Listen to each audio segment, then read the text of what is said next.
मुंबई महापालिकेच्या प्रारूप मतदार याद्यांवरच्या हरकतींसाठी शेवटचा दिवस आज आहे आणि 10 डिसेंबरला अंतिम मतदार यादी जाहीर होणार आहे। दुबार मतदार संख्या ही अधिक आहे, त्यामुळे ही मुदत वाढवून द्यावी।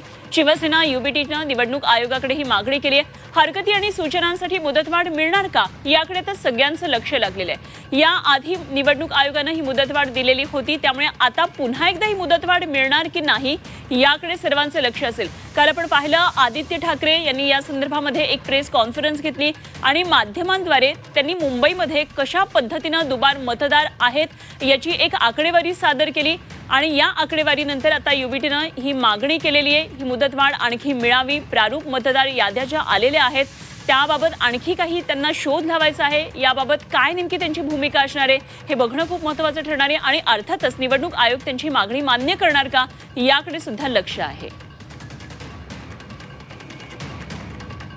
आमचे प्रतिनिधी कृष्णात पाटील आपल्याबरोबर जोडले गेलेत, आणखी सविस्तर चर्चा करूया, माहिती जाणून घेऊया। कृष्णात, युबीटीनं ही मोठी मागणी केलेली आहे, अर्थातच निवडणूक आयोग प्रारूप मतदार याद्यांची ही मुदत वाढवणार का हे बघावं लागणार आहे। काय नेमके तपशील आहेत?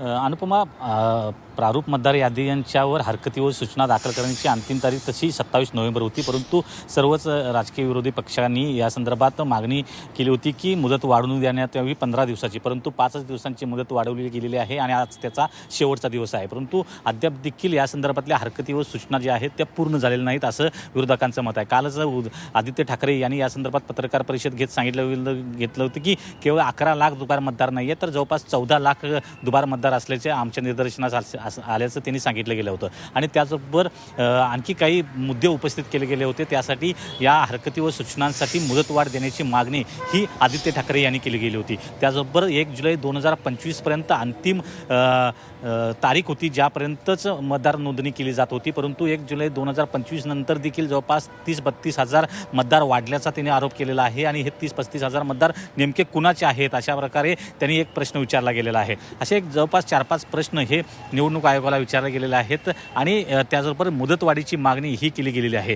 10 डिसेंबर रोजी अंतिम यादी जाहीर केली जाणार आहे, त्यानंतर मुंबई महापालिकेचं रणांगण जे आहे ते खऱ्या अर्थानं गाजण्यास सुरुवात होईल। तत्पूर्वीच मतदार याद्यांवरून जो घोळ निर्माण झालेला आहे त्याचा घोळ हा वारंवार विरोधी पक्ष समोर आणतोय, परंतु त्याचं समाधान किंवा त्याचे उत्तर जे आहे ते निवडणूक आयोगाकडून समाधानकारक मिळत नसल्याचं समोर येत आहे। त्यामुळे या संदर्भातली हरकती व सूचना मांडण्यासाठीची मुदतवाढ देण्यात यावी अशी मागणी ही वारंवार होताना पाहायला मिळते, परंतु आजचा शेवटचा दिवस आहे। निवडणूक आयोग या संदर्भात काय निर्णय घेतं ते पाहणं देखील महत्त्वाचं असणार आहे। निश्चित या सर्व घडामोडींवर लक्ष ठेवून राहा कृष्णात, आपण वेळोवेळी चर्चा करूया, ताजी माहिती आपल्याकडून जाणून घेत राहू। तुर्तास धन्यवाद दिलेल्या माहितीसाठी।